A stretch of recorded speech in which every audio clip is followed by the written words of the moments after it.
నేను తరించాను అంటే నా తల్లి నాకు పెట్టిన భిక్ష, అమ్మ పెట్టిన మజ్జిగ. ఇవాళ పిల్లల్ని చూడండి, చాలా మంది పిల్లలు నాకు పెరిగొద్దు, నాకు మజ్జిగొద్దు. ఎప్పుడూ ఏం కావాలి?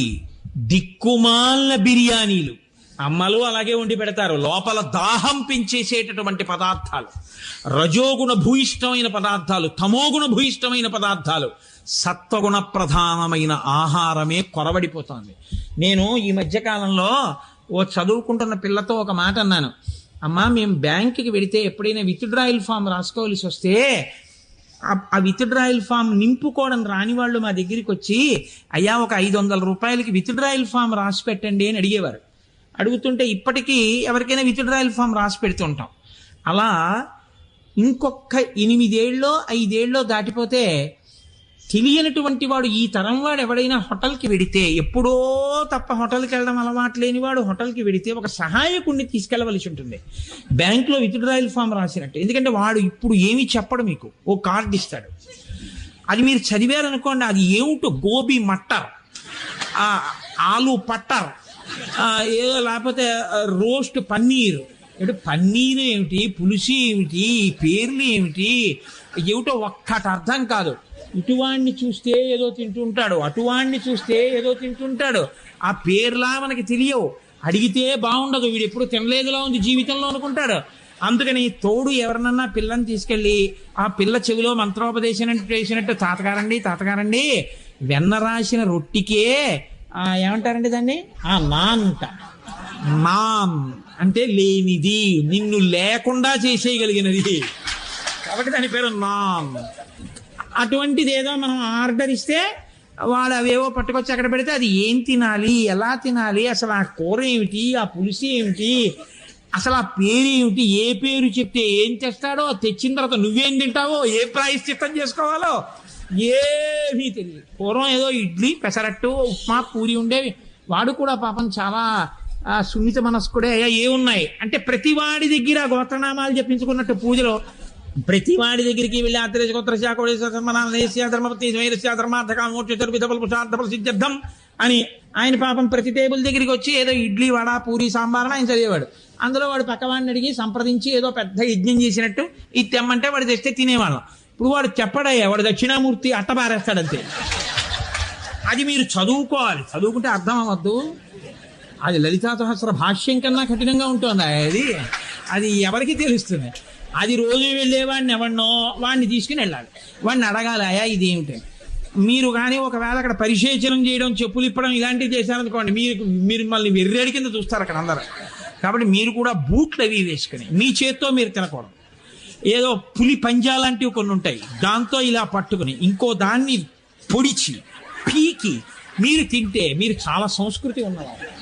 మీరు అలా చేయలేకపోయారనుకోండి, మీరు సంస్కృతి విహీనులు. ఏ జాతిలో ఇంటికి వచ్చిన వాళ్ళకి మజ్జిగ ఇచ్చిన జాతిలో ఇది మన జాతి సంస్కృతి. వాళ్ళ పొరుగింటి పుల్లకూర రుచి, అక్కరలేనివన్నీ నెత్తికెత్తుకోవడమే.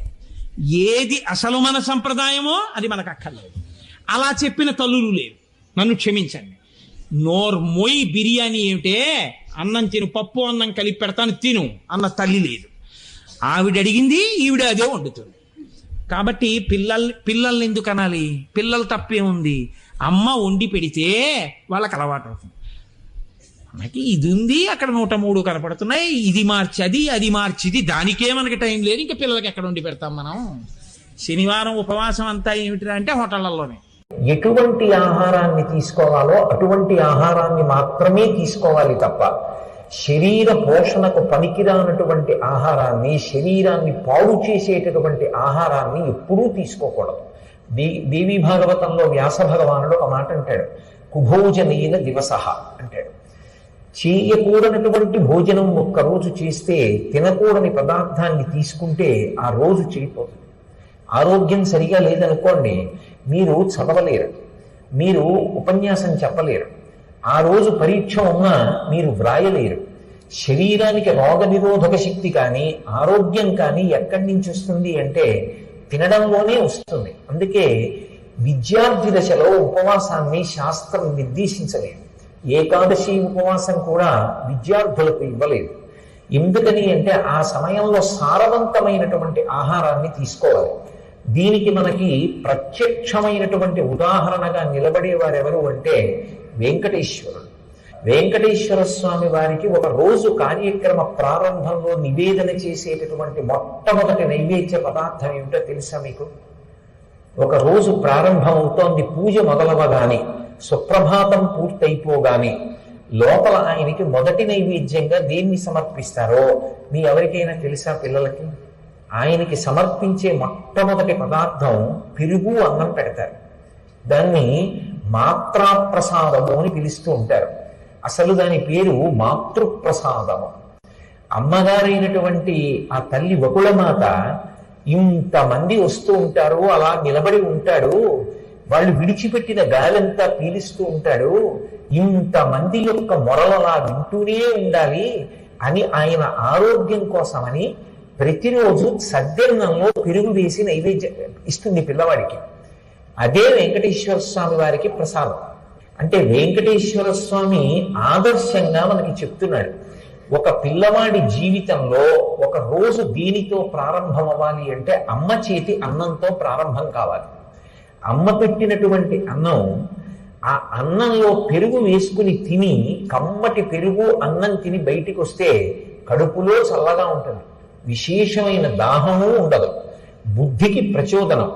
పగటి పూట ప్రారంభకాలం పెరుగుతో తిన్నాడు కనుక శరీరం శక్తిని పుంజుకుని ఆ పెరుగు వలన కలిగినటువంటి శక్తి గ్రహణ శక్తికి, నడవడానికి, శరీరం యొక్క కదలికలకి ఉపయుక్తమవుతుంది. తినేటప్పుడు ఏదో తినడం కాదు, ఏదైనా ఒక పదార్థం నిలవ ఉండాలి అంటే ఆ పదార్థమునందు ఒక స్వభావం ఉంటుంది. ఏదో నేను అన్నాన్ని తీసుకొచ్చి అక్కడ పెట్టాను అనుకోండి, ఎంత శౌచంతో దాన్ని పచనం చేసినప్పటికీ ఆ అన్నం రేపు ఉదయం అయ్యేటప్పటికీ దుర్గంధభూయిష్టం అయిపోతుంది, అది చెడువాసన వస్తుంది. అదే అన్నాన్ని మీరు తీసుకెళ్ళి నిల్వ చేస్తే పాడైపోకుండా ఉండేటట్టుగా బలవంతంగా ఉంచే ప్రయత్నం చేశారనుకోండి, అప్పుడు దానికి ఒక కృత్రిమమైన వాతావరణం కల్పించాలి, లేదా కొన్ని రసాయనములు చేర్చాలి, చేర్చిది నిలవ ఉండేటట్టు చెయ్యాలి. అలా మనకి సంప్రదాయంలో ప్రమాదరహితంగా నిల్వ చేసేవారు. ఒకప్పుడు ఆరోగ్యం భాస్కరాదిచ్చేత్ అని, సూర్యుడి వలన ఆరోగ్యం నిలబడుతుంది కనుక మామిడికాయ ముక్కలు చేసి సూర్య భగవానుడి యొక్క కిరణముల యందు తప్తం చేసి ఒరుగులు అని దాచి మళ్ళీ పచ్చడి పప్పు చేస్తూ ఉండేవారు. ఇప్పటికీ గుమ్మరుడియాలు, పొట్టుడియాలు అని అప్పడాలు ఇవి సూర్యకిరణముల చేత మాత్రమే వేడికి సిద్ధమయ్యేటట్టుగా చేస్తారు. అవి చాలా కాలం నిలవ ఉంటాయి. అవి సూర్యకిరణముల చేత ఏవి నిలవ ఉండేటటువంటి స్వభావాన్ని పొందుతాయో అవి ఆరోగ్యములకు భంగకరములు కావు. కృత్రిమంగా రసాయనములను చేర్చి ఏవి చాలా కాలం నిలవ చేసేటటువంటి పదార్థములు ఉంటాయో ఆ పదార్థములు అప్పటికి నాలుక మీద రుచికి బాగుంటాయేమో కానీ భగవంతుడు పెట్టినటువంటి అత్యద్భుతమైనటువంటి జీర్ణకోశానికి ఆ జీర్ణ వ్యవస్థని పాడు చేసేస్తాయి. ఒక్కసారి ఆ వ్యవస్థ పాడైపోయింది అనుకోండి, ఒకసారి తిన్నది జీర్ణం అవ్వకపోయినా, ఒక్కసారి ఏ పదార్థాన్ని పుచ్చుకున్నా సరే లోపల నుంచి త్రేడుపులు రావడం, మంట పెట్టడం మొదలైనవి ప్రారంభమైతే అతను ఎంత తెలివైన వాడు కానివ్వండి, అతను కార్యక్రమాన్ని నెరవేర్చలేడు. శరీరం అనేటటువంటి వ్యాయామాన్ని ఇస్తే సంధిబంధములన్నీ కూడా బలాన్ని పుంజుకుంటాయి. ఒక కంప్యూటర్ ఆపరేట్ చేసేటటువంటి వ్యక్తి ఏ వ్యాయామం లేకుండా మౌస్ పట్టుకుని ఒకే రకంగా కదలికలతో ఉంటే, ఇవాళ సర్వికల్ స్పాండలైటిస్ అనేటటువంటిది చాలా ఎక్కువగా ఉంది అని వైద్య రంగంలో తెల్లవారు లేస్తే పేపర్లలో, జర్నల్స్ లో చదువుతున్నాం. కంప్యూటర్స్ ఆపరేట్ చేసేవాళ్ళు తప్పకుండా ప్రతి అరగంటకి లేచి ఒక్కసారి అటు ఇటు తిరగండి అని చెప్తున్నారు. శరీరానికి వ్యాయామం ఇచ్చి తీరాలి. మహాత్మా గాంధీ అంతటి వారు, నేను చిన్నతనంలో శరీర వ్యాయామాన్ని నిర్లక్ష్యం చేసినటువంటి కారణం చేత, చిన్నతనంలో ఆటలు ఆడనటువంటి కారణం చేత ఏది కోల్పోయానో తెలుసుకుని తర్వాతి కాలంలో ఎంతో బాధపడ్డాను అని తన జీవిత చరిత్రలో రాసుకున్నారు. మొన్నటికి మొన్న గురు పూజోత్సవం నాడు విద్యార్థులను ఉద్దేశించి ప్రసంగించినటువంటి భారత ప్రధాని నరేంద్ర మోడీ ఒక మాట అన్నారు. ఆయన ప్రతిరోజు కూడా 24 గంటల్లో 10 నిమిషాలైనా శరీరానికి చెమట పట్టేటట్టుగా వ్యాయామం చేయడం మరిచిపోకండి అని చెప్పారు. ఆరోగ్యవంతమైనటువంటి శరీరము తప్పితే అసలు సమాజమునకు కానీ తనకి కానీ తన కుటుంబమునకు కానీ ఉపయుక్తము కాదు. తనకి జిహ్వచాపల్యాన్ని అణుచుకుని శరీర పోషణకి ఎంత అవసరమో అటువంటి సాత్వికమైన పదార్థం తీసుకున్నవాడు ఎవరుంటాడో వాడి ఆరోగ్యం నిలబడుతుంది. ఆరోగ్యం ఎవరి యందు నిలబడుతుందో వాడు మిగిలినటువంటి కార్యక్రమాలు నెరవేర్చగలుగుతాడు. ఎంత పెద్ద ఆశయం ఉంటే ఎవరికి కావాలి, ఎంత తెలివితేటలు ఉంటే ఎవరికి కావాలి. శరీరానికి ఆరోగ్యం లేదనుకోండి, పుస్తకం తీస్తే తలపోటు వస్తుంది అనుకోండి, ఎంత గ్రహణ శక్తి ఉన్నవాడైతే మాత్రం ఉపయోగపడతాడు. ఎంత తెలివితేటలు ఉన్నవాడైనా ఒక గంట సేపు నిలబడలేకపోతే, ఒక 2 గంటలు కూర్చోలేకపోతే ఆ వ్యక్తి దేనికి పనికొస్తాడు? శరీరాన్ని ఏ కార్యక్రమంలో ఉంచుకోవడానికైనా సిద్ధంగా ఉండేటట్టుగా వ్యాయామం చెయ్యడం అనేటటువంటిది ప్రతి విద్యార్థి శీల నిర్మాణంలో ప్రధానమైనటువంటి కర్తవ్యంగా స్వీకరించి తీరాలి. అది క్రీడాపరంగా అనుకోండి మరింత శ్రేయోదాయకం. దాని వలన ఆనందధాతువు విడుదలవుతుంది, ఎంతో సంతోషాన్ని పొందుతాడు, మనసు ఉప్పొంగుతుంది, 10 మందితో కలిసి ఆడడం అలవాటు అవుతుంది. 10 మందితో కలిసి సమన్వయం అవ్వడం అన్ని వేళలా గెలవడానికే కావక్కర్లేదు. 10 మందితో కలిసి ఆడడం, 10 మందితో కలిసి జీవించడం, 10 మందితో కలిసి పంచుకోవడం అలవాటు అవుతాయి. టీమ్ స్పిరిట్ అంటూ ఉంటారు. దీనికి క్రీడలు అనేటటువంటివి అత్యంత ప్రధానమైనటువంటి విశేషం. శరీరం ఒక్కటే ఆరోగ్యంగా ఉందనుకోండి, దృఢకాయుడై ఉన్నాడు, కానీ మనసు మాత్రం దుష్టమైనటువంటి స్వభావంతో ఉంది. ఇప్పుడు దాని వలన ఏమిటి ఉపయోగం? పాము పడగ మీద వజ్రం ఉంది, ఎవరు తీసుకుంటారు దాన్ని? దాన్ని ఎవరు చూడరు, దాని దగ్గరికి కూడా వెళ్ళరు. సౌందర్యము అన్న మాటకు అర్థం బాహ్యంలో అందంగా ఉండడం కాదు, 10 మందికి ఉపకారం చేసి ఆదర్శవంతంగా నిలబడగలిగినటువంటి లక్షణము కలిగిన మనస్సు కలిగి ఉండడం. ఒక పెద్ద నాగుపాం ఉందనుకోండి, సాయంకాలం వేళ అది అలా వెళ్ళిపోతూ పడగ విప్పి ఆడుతోందనుకోండి, అస్తమిస్తున్న సూర్యబింబం నుంచి దాని కిరణములు బయలుదేరి పడగ మీద పడితే చూడడానికి హృద్యంగా ఉంటుంది. కానీ మీరు దగ్గరికి వెళ్ళి ఆ నాగుపాం యొక్క పడగని చూడగలరా, ముట్టుకోగలరా? అది మిమ్మల్ని చూస్తుందేమోనని ఎక్కడో చాటును నిలబడాలి.